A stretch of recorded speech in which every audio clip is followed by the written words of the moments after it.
Kampeni za uchaguzi za mwaka huu zilikuwa sio bora sana, kwa sababu wananchi wengi inaonekana kwamba walikuwa morali wao wa kushiriki siasa ulikuwa umeshuka sana, kiasi kwamba ile mikutano ya kampeni ya vyama vyote haikupata ule msisimko mkubwa wala idadi kubwa ya watu. Chama tawala kwa sababu kilikusanya fedha nyingi sana, kwa sababu chenyewe kabla wakati wa kampeni walianza wachangisha fedha matajiri hela nyingi sana. Kwa hivyo kilikuwa chama ambacho kimeingia kwenye kampeni hali ilikuwa kikiwa na fedha nyingi sana. Kwa sababu ya ule utajiri walikuwa nao, wao walilazimika kuitengeneza mikutano yao kwa kubeba wapiga kura. Baada ya kampeni tuliingia kwenye swala la upigaji kura. Upigaji kura ulianza Oktoba 29.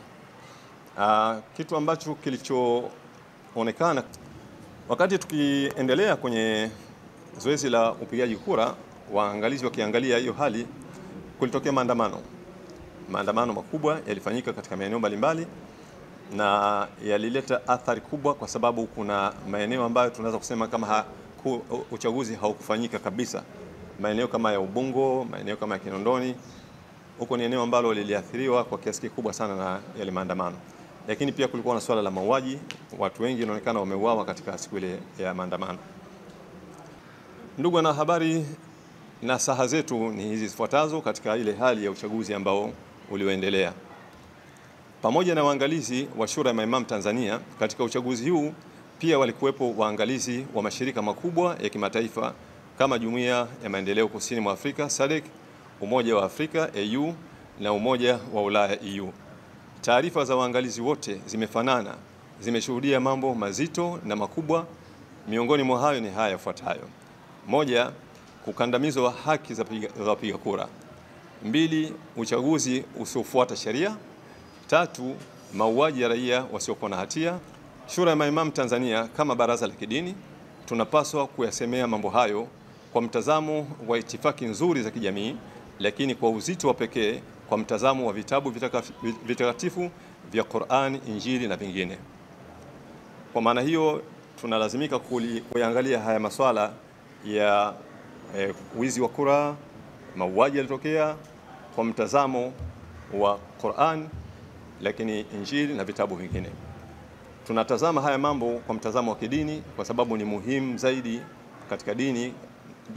Vitabu vya dini ndio rejea muhimu sana katika maisha yetu. Tunaangalia kwanza swala la wizi wa kura. Wizi wa kura maana yake nini?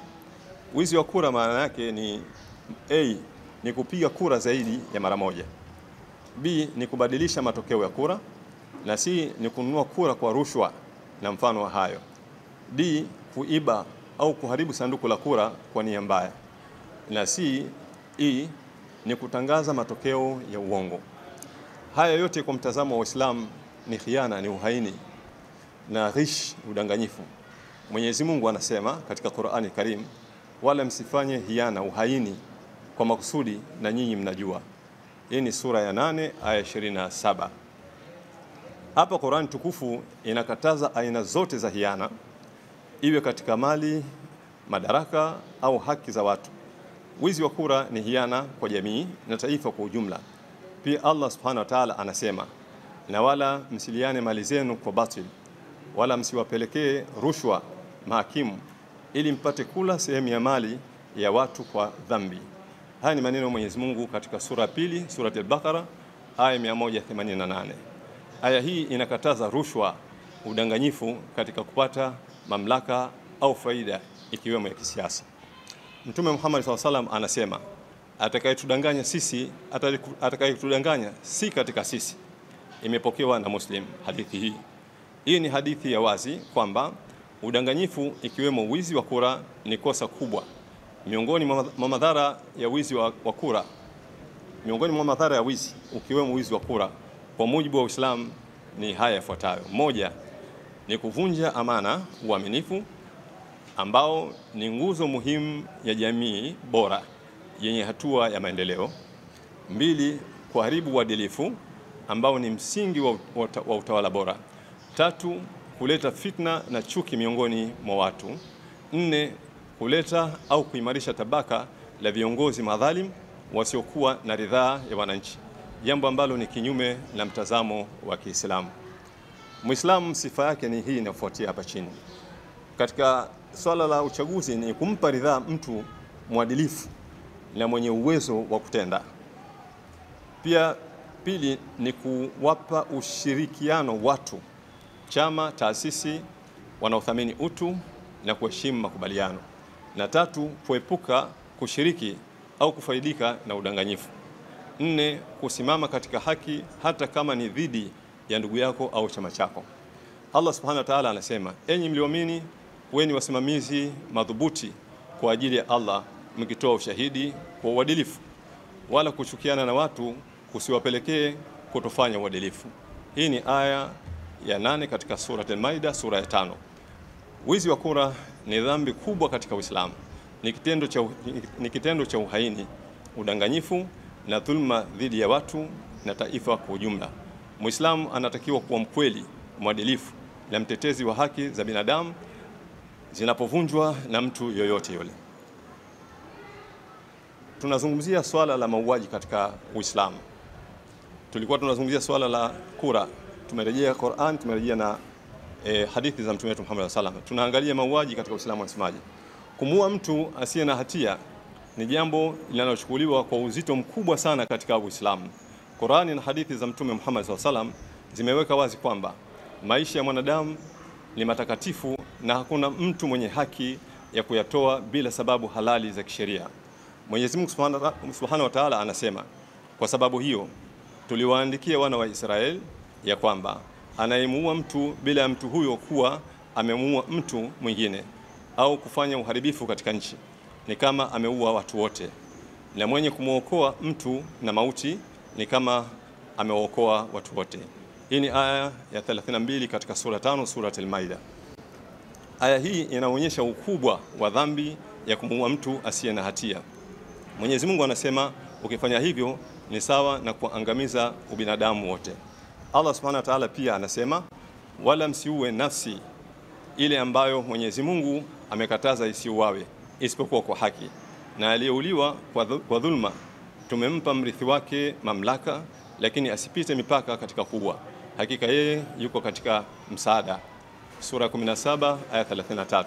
Aya hii inasisitiza kwamba mauaji ni haramu isipokuwa kwa sababu za haki kama zilivyowekwa na sharia, mfano adhabu ya kifo kwa muuaji. Mtume sallallahu alaihi wasallam anasema, kuangamia kwa dunia nzima ni jambo dogo mbele ya Mwenyezi Mungu kuliko kumwaga damu bila ya haki. Hii ni hadithi inapatikana katika Sahih Bukhari, hadithi ya 6868. Mtume sallallahu alaihi wasallam pia anasema, muumini atabaki katika wigo wa dini yake isipokuwa pale tu atakapomwaga damu bila ya haki. Hii ni hadithi ya 3987. Hii inaonyesha damu ya mtu ni jambo tukufu sana. Kumuua asiye na hatia kuna haribu imani ya mtu na kunahesabika miongoni mwa madhambi makubwa zaidi. Mtazamo wa Kiislamu unajadidisha kuwa uhai ni haki ya Mwenyezi Mungu. Mwanadamu si mwenye mamlaka ya kutoa au kuondoa uhai bila idhini yake. Mauaji yasiyo ya haki ni miongoni mwa madhambi 7 makubwa yaliyotajwa na Mtume Muhammad sallallahu alaihi wasallam katika hadithi ya 2766. Katika Uislamu, damu ya mwanadamu, iwe Muislamu au asiyo Muislamu, anaishi kwa amani, inalindwa katika Uislamu. Mtume sallallahu alaihi wasallam anasema, atakayemuua mtu aliye chini ya ulinzi, mtu huyo hata isikia harufu ya pepo. Sahih Bukhari, hadithi ya 3166. Kumuua mtu asiye na hatia ni dhambi kubwa mno katika Uislamu. Ni kuvunja moja ya haki kuu alizopewa mwanadamu na Mwenyezi Mungu, haki ya uhai. Hizo ni nasaha zetu kwa mujibu wa Qur'ani na mafundisho ya Mtume Muhammad sallallahu alaihi wasallam katika maeneo hayo ya wizi wa kura na katika maeneo hayo ya mauaji. Katika sherehe za kuapishwa Rais Samia Suluhu Hassan tarehe 3 mwezi 11 2025, amekiri kutokea mauaji ya raia katika uchaguzi mkuu wa Tanzania mwaka huu. Viongozi wa kanisa Tanzania wamekiri kufanyika mauaji hayo. Waislamu wenye macho ulul albab Tanzania pia wamekiri kufanyika mauaji hayo. Vile vile waangalizi wa uchaguzi wa Jumuiya ya Maendeleo Kusini mwa Afrika SADC, Umoja wa Afrika AU na Umoja wa Ulaya EU wamekiri kutokea mauaji ya raia katika uchaguzi huo. Kwa mujibu wa sheria za Tanzania na sheria za kimataifa, waliouliwa ni watu wasiokuwa na hatia, innocent, mpaka pale mahakama itakapothibitisha makosa yao. Kwa muktadha huo, moja, tunalaani vikali mauaji ya watu wasio na hatia waliouliwa katika uchaguzi mkuu 2025. Mbili, kwa huzuni kubwa tunatoa rambirambi kwa familia na ndugu wote wa raia na wengine waliopoteza maisha katika mashambulizi na ukatili uliofanyika katika kipindi cha uchaguzi.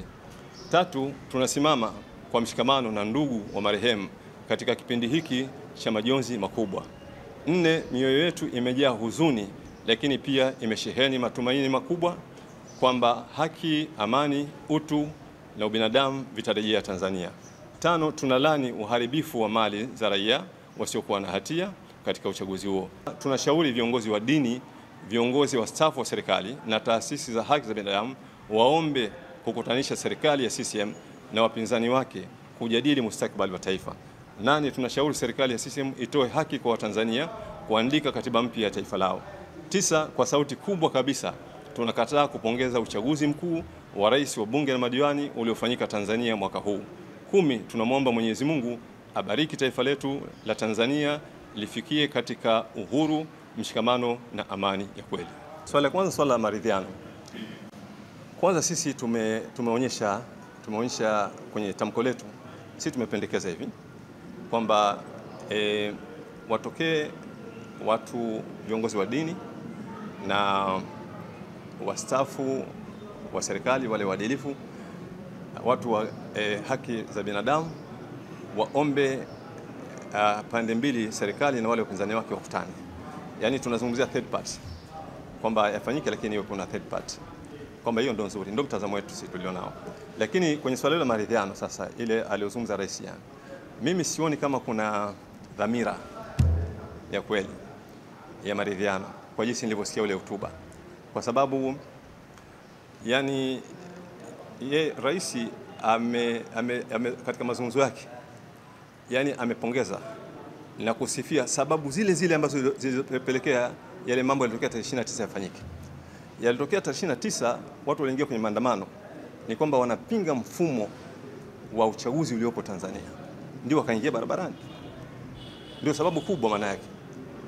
Na rais amesimama jana anapongeza tume, kwa maana kwamba anapongeza kwamba ule mfumo wa uchaguzi uliopo Tanzania ni ule.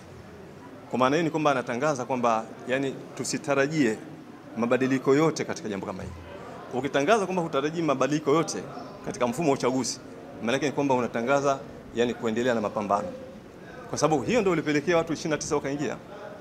Lakini rais kasimama anapongeza kwamba uchaguzi, akiwa anaonyesha kwamba uchaguzi uko vizuri, tume ya uhuru uko vizuri, ambalo hilo ndio tatizo kubwa sasa hivi linalokabili wa Tanzania, mpaka wanagawanyika. Maana yake kwamba kuna tatizo la mfumo wa uchaguzi, na kwa bahati nzuri hilo jambo liko dhahiri kabisa. Bahati nzuri mimi mwenyewe nimeshiriki kwenye uchaguzi, mpaka leo ninapokueleza sasa hivi sijui yani mimi kama nimeshindwa au nimeshinda. Hii tafsiri yake ni kwamba yani ina maana kwamba Chama cha Mapinduzi hakiko tayari kuona kwamba yani wananchi wanaweza kupata viongozi wanaotaka kwa ridhaa yao, na watu wengine pia kuingia kwenye fikra ya namna hii itaiangamiza nchi. Na rais jana nimepongeza, anasema hii ana maana kwamba uchaguzi unaoendelea sasa hivi chini ya tume ya uchaguzi kwamba ni jambo zuri. Kwa hiyo mimi nasema kwamba sioni kama kulikuwa kuna dhamira ya kweli, kwa sababu dhamira ya kweli ni lazima tukubali kwamba kuna tatizo. Yani kwanza ni lazima tukubali kwamba kuna tatizo, then tukae sasa tuliangalie tatizo. Ndio ambavyo inavyokwenda. Kwa hivyo mimi sioni kama kweli kile alichozungumza cha maridhiano kwamba kina dhamira kweli. Maridhiano ni lazima kwanza muangalie matatizo yakoje, afu mkae pamoja muweze kuangalia ya matatizo na muweze mkatatua. Lakini pia katika lile alichozungumza jana, swala la kuunda tume, haya ndio mambo yanalalamikiwa muda wote, na ndio utamaduni wa serikali yetu sasa hivi. Inasababisha matatizo, alafu yenyewe inajitokeza kama yenyewe ndio inaweza kutatua yale matatizo. Utasemaje kwamba serikali iunde tume ya uchunguzi na BAKWATA? Sisi bahati nzuri tumeweka tamko zuri sana katika Qur'ani. Katika Qur'ani al-Karim Mwenyezi Mungu anasema hivi, anasema ikiwa mtatofautiana, Mwenyezi Mungu anasema rejeeni katika Qur'an, rejeeni katika mafundisho ya Mtume Muhammad sallallahu, mtapata ufumbuzi. Kama mmetofautiana, Mwenyezi Mungu anasema mkirejea katika Qur'an, mkirejea katika mafundisho ya Mtume Muhammad sallallahu, mnapata ufumbuzi. Ndio maana sisi katika tamko letu limejaa aya nyingi sana za Qur'an. Tamko hili limejaa hadithi za wazi kabisa za Qur'an, na sidhani kama kuna mtu ambaye anaweza kupinga kwamba wizi wa kura ni makosa makubwa. Sidhani, sababu Qur'ani haina kitu ambacho haizungumzii, kila kitu inazungumzia. Sidhani kama Qur'an kwenye mtu yuko Muislamu anaweza kupinga kwamba mauaji ni jambo baya sana. Tena hadithi ya Mtume imesema kwamba kumuua mtu aliyokuwa chini ya mwangalizi, yani yuko chini ya ulinzi, yani anasema mtu anayefanya hivyo, hadithi ya Mtume anasema mtu akafanya hivyo, harufu ya pepo hatoisikia.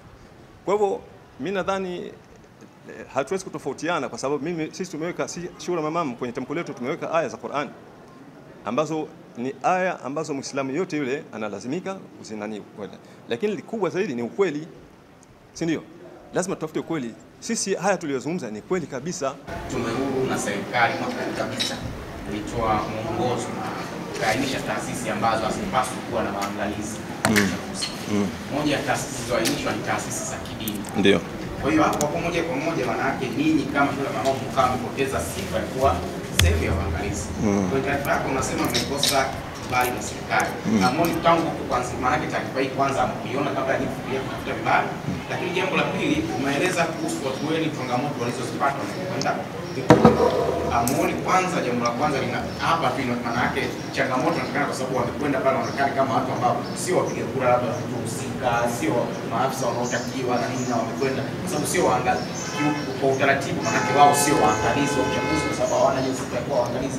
Amoni kama walikwenda kama watu wengine ambao pengine vyombo vya dola vimeweza kuchukua hatua kali, kama watu wanakwenda kwenye vituo kwa ajili ya kufanya uharibifu na vurugu kama hivyo. Hilo swali langu la pili ambalo linagusa kwenye hiyo ajenda. Kwamba ninyi mliopeleka vituoni watu ambao hawana sifa ya kuwa hivi.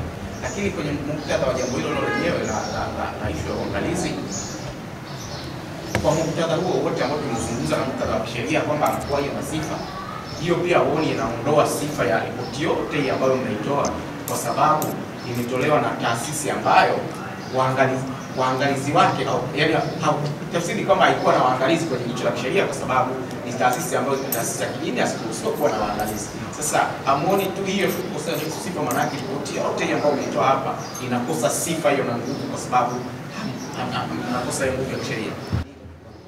Sawa.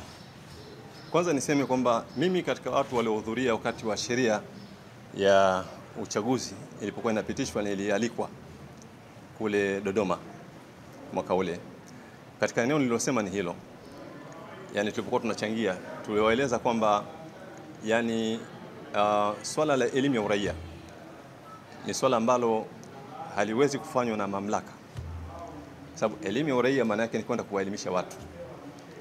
Serikali haiwezi kutosheleza kwenda kuwaelimisha watu ili watu waweze kuelewa mambo afu ikawazuia. Lakini pia tukawaeleza kwamba hiyo ni haki ya watu wa dini, yani sisi hatuwezi kuacha kuwaelimisha watu wetu eti kwa sababu mpaka tupate kibali kutoka serikalini. Na huo msimamo sisi tuliueleza na ninabakia nao mpaka leo. Yani sisi tupewe kibali, tusipewe kibali, sisi tutakwenda kuangalia uchaguzi. Hilo jambo tumelifanya sisi kabla ya sheria haijapita. Yani kabla ya sheria ya uchaguzi haijapitishwa, hii mambo ya kuobserve, kupeleka waangalizi tulikuwa tunapeleka, na kuna kipindi tulikuwa tunapewa vibali na serikali. Hilo la kwanza. La pili, kupoteza sifa.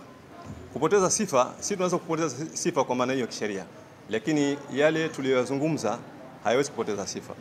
Sababu yale tunazungumza ni kweli. Ni kwa mfano wewe umemwona mtu anauawa pale.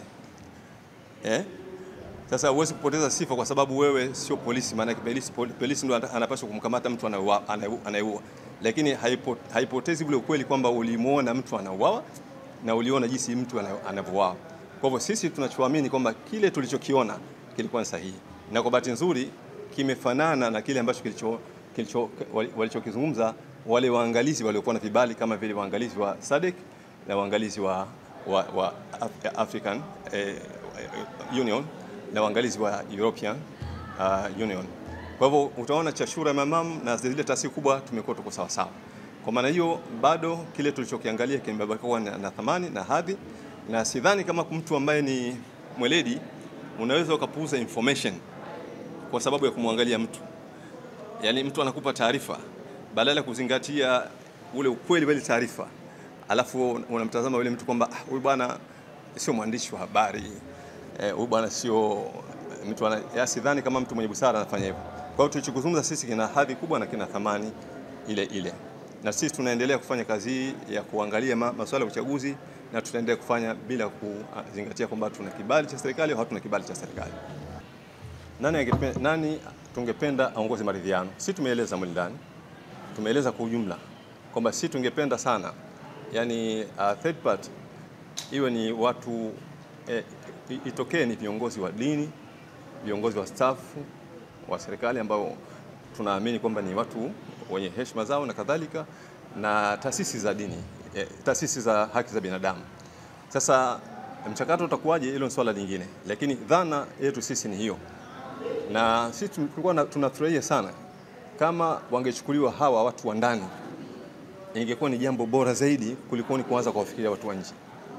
Yani sisi tungefikiria kwamba tunao hapa nchini, tunao viongozi wa dini wenye heshima, tunao viongozi wa stafu wenye heshima, tunazo taasisi za haki za binadamu, kwamba hizi tuzipe nafasi ziweze kusimama kuleta kuangalia tatizo likoje katika jambo kama hili. Yani ina maana kwamba hizi taasisi au muundo huu ndio utengeneze ajenda ya vikao. Kwa hivyo si mtazamo wetu ni huo, na tumeueleza kwenye tamko letu. La pili, lipi tunaloamini kwamba ni jambo zuri?